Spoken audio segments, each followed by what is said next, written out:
Get me that signal. We need no panic.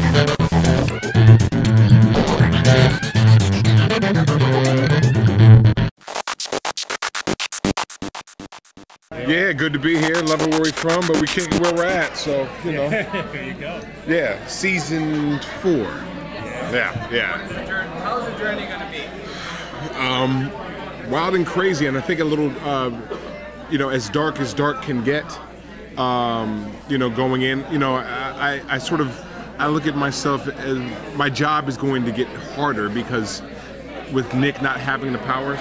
So I have this feeling that Hank's going to have a bigger gun because now I'm exposed. You know what I mean? I used to be a little safer having the Grimm by my side. You know what I mean? He sort of had my back, and I think he's a little sheepish coming in. So I'm going to have to pick up the slack a little bit. So we'll see what happens. Are you going to be able to get into any romance? Probably not. I don't think. Better than the other one. Yeah, well, it'll be one of those. It'll be interesting to see what happens. I mean, I wouldn't mind if Sharon Leal's character sort of returned. You know what I mean? And we can sort of re-spark something instead of trying to bring about something new. Just the conflict that's already there would be interesting to explore. We'll see what happens. This guy's as they figure out what they're going to do. And they make a decision, then suddenly, obviously, things start to change. So anything could happen. Who knows? He lost his power. We'll see. He lost his power. I'm losing my voice, so I apologize. He lost his powers, and we'll see where it goes from there. Yeah. And now there's a younger Grimm that you're kind of trying to mold into, and that's another challenge. She's my seeing eye Grimm. We'll see. I'm going to have to use trouble quite a bit to see the Vesson more, whereas I can't now. Yeah. It is. I mean, romantically, how do you think Nick is right now? And Juliet, how do you think they are? I think they're doing all right now. I think my not being the Grimm will help serve the relationship. But they'll tear us apart again. I know it. You know how it goes. And what I love about Grimm is the incorporating of all these legends from around the world. Yeah. Really making it very multicultural. We're gonna see more of that this year. I'm sure that we're gonna keep including every nation that we possibly can. It's really fun. Our show deals in themes that are universal, not just like, it's myth. So that's worldwide. Yeah. Another thing is, I guess Hank, you're going to have to rely on Hank a little more this year. That's true. The brute force of my partner Hank will come in handy this year now that I'm not a Grimm. Exactly. I don't want to lose that ring. The most immediate thing is how angry she is at Nick about the Adalind situation and whether or not, she's finally reached her threshold of patience with him. I know they have some really big stuff in store. I'm hoping that I get to fight more because I really like working with the stunt double and I love all the action choreography stuff. But yeah, the one thing that I've not only been hearing but have been seeing is that they plan on making it, taking it in an even darker direction. We even have a new DP that's lighting darker. So I think a lot of it just has to do with having the romantic leads have conflict. I mean, people are always asking, when are you going to just give Nick and Juliet a break? And the reality is probably never. I mean, what, everything's just going to be hunky-dory? What's the fun in that? Yeah, I think even with Monroe and Rosalee, it's been a little too easy for them this last season. They've just been doing stuff. That's not coming from me. I'm just saying. Yeah. One of the things I love is all the multicultural legends and mythologies that have been in Grimm. I understand there's more on the Spanish mythology this year? Yeah, well, my dad's really excited because he's been dying for them to do Chupacabra, and I know they're doing that this year, which I think is going to be really cool. And I always like those too because I get to speak Spanish on the episodes. Yeah. Some very bleak, dark times, both literally and figuratively, I would say, for Adalind. Yeah, she is going to get her due. And anybody who has been hoping that Adalind would be punished, go through hell, that's all coming. Don't you worry. But actually, I felt some sympathy for her last year. Yeah, thank you. Some people, she, with the baby and having a baby, feeling love for the first time, caring for another soul for the first time, it really did send her into a bit of a tailspin. And it's changed her for the better, hopefully. And hopefully she'll continue on that path of being empathetic. And all the stuff she had to go through to get her powers back. Yes. Oh my God. I think we're headed down a similarly deep, dark path in season 4. I like it when they're all working, because they're all there, and I think playing bad is fantastic and very fun, and it's always good to just have no remorse. But having the mother element kind of thrown in there and figuring out how it's, it feels like a pinball machine to me a little bit, and how that element is bouncing back and forth between what she's used to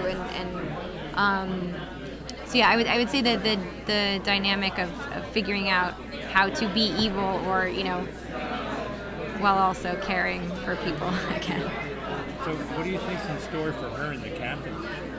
That's a good question. Yeah, they're those, I think she always wants to or thinks of herself as the one that got away, maybe. But they have a connection that, it's like the people in life that you just keep running into over and over again. And this year, I think he's very disappointed in Adalind. But he also did give their baby away, so you could argue that they've both done equally terrible things. It's been really great for the last year. I got, my beautiful girlfriend, we got married, everything went off more or less without a hitch, and I think it's gonna get ugly.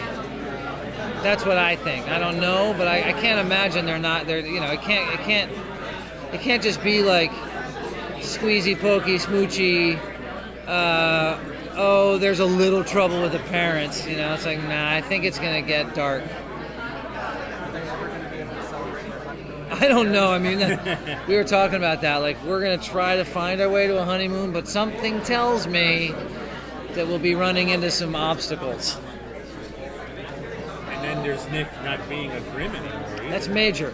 And also because we are exposed a little bit now, I think, because of the fact that our wedding ended the way it did. Lesser things have happened in the world of Grimm that have led to major upheavals. Then, a Grimm is my best man, and everybody morphs, and there's another Grimm. Holy shit, there's another one? Like, that kind of thing gets around. So I feel like being the groom with a Grimm as the best man, if that gets out, we thought we, had our little world in Portland, and whoever needed to know kind of knew, and it was not that big a deal, and I think they might be coming for me, but I don't really know. But that's what my feeling. It was great. It was. It was fun, right? It wasn't. The thing I like about the show, something I say a lot, is that it's not like a sci-fi show so much. You could easily look at it that way, and I appreciate that point of view. But I prefer to look at it as a show about the real world from a different point of view. And a lot of the things that are interesting in the show have to do with the fact that the Grimm is the real history. The history that we've been given is a sanitized, excised history. Why did Van Gogh cut off his ear? She was one of the women who, what are they called? She's like a siren. Yeah. She was, a woman who's built for that is a type. They are out there. We know them. And then you find these tendencies in the world, these tropes that are real, and then you say, well, the history we've been given is one thing, but the real truth is this. So, as sci-fi as that may sound, it's really just, this is the world we live in. Now, we're going to tell you the truth about it. So the courtship and everything was very human. It was a human thing. The issues were human issues. They just happened for the reason that people don't really know, except the people in the know. So I kind of like that idea. It really worked.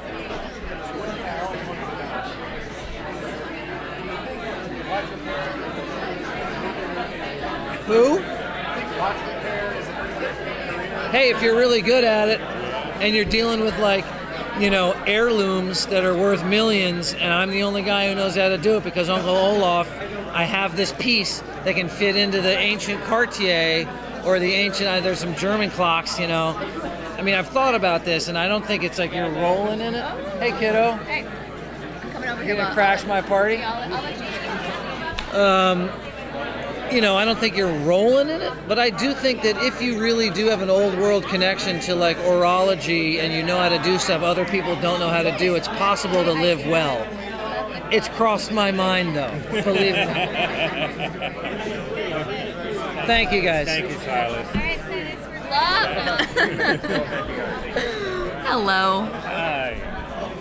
We were just talking how really sweet and really real world the courtship was. Isn't that nice? Yeah, I know. Well, I love that the writers just really honored that and stayed with that because everything's so crazy that's going around on the show that the fact that they actually just let these two really just blossom organically. The pace was really authentic, you know, and they're adults, so it's, you know, it's not some, maybe not some like hot, sexy 20-year-old courtship, but it is like two real people coming together at the right time in their life for each other, and it was really nice. I'm so happy that we got to the I do's. Yes. I really didn't want that to be a cliffhanger. I said, please just let that be off the table. We did it. We're married, and that's what happened. So. The question is, are you guys going to be able to enjoy this? Well, that is the big question. I feel like every time we catch a break, you know, we get some midnight phone call from Nick that we have to throw on our sweaters and get down to the spice shop, and so I don't know. We're so far, you know, we're just finishing the first season, and I mean the first episode, and you know, we're pretty much, the most pressing issue is Nick right now, and that does trump it. Once we went in that back room in the finale after the wedding ceremony, and we find out that Nick's lost his abilities, that really did trump everything, and so that's sort of what we're dealing with in 401. Oh, with Rosalee taking over? Yeah, you know, I think, you know, what does it mean for him to be a cop without these abilities? I mean, Vesson there's a lot of Vesson in Portland, clearly. They, you know, all these crimes are being committed by Vesson, and how will he be able to do his job properly? So, yeah, I'm sure, you know, it's kind of fun in a way to lean back on that season 2, dare I say, Scooby Gang kind of spice shop, getting it, you know, us putting our brains together and figuring out the solution to the problem. I think there'll probably be more of that going on again, which is fun. You know, I think the fans like that. We like that too. We love being in scenes together, and you know, maybe moving away from domestic stuff for Monroe and Rosalee and more into how they can help. He's in a bit of a state, isn't he? Bullets do that. Bullets can do that. They, yeah, we find him fighting for his life, and it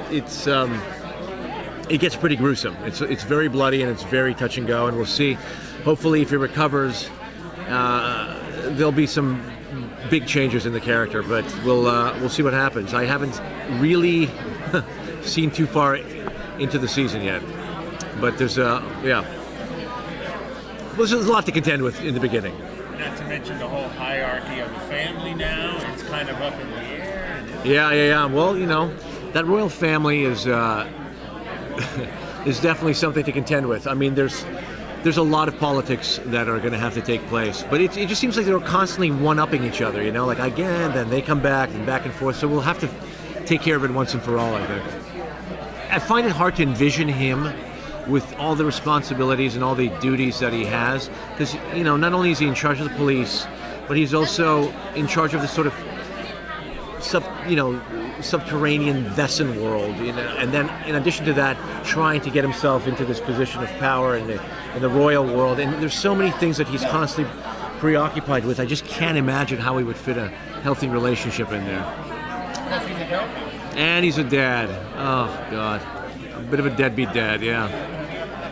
So I think it's very difficult. I often laugh. I'm like, I can't imagine when this guy finds time to sleep. There's way too much on his plate. Way too much on his plate. Yeah. How do you like doing the lines in French? I don't mind it at all. I mean, I speak French. It's fun to speak another language. It's fun to bring in fans from around the world who normally don't get that sort of international flavor on American television. It is funny, though, that if you saw the actual making of, what happens is I'm on the phone, and there's a PA sitting in the corner of my office underneath a table or something, reading back to me in English, who doesn't speak a word of French. And so there I am speaking French, and he's just looking up, and jumping in with English, assuming I'm done because they don't understand. And then I have to hear it back in English from like a scared PA, and then respond again in character in French. It's an interesting situation. Nice to see you. That's it. We need more power.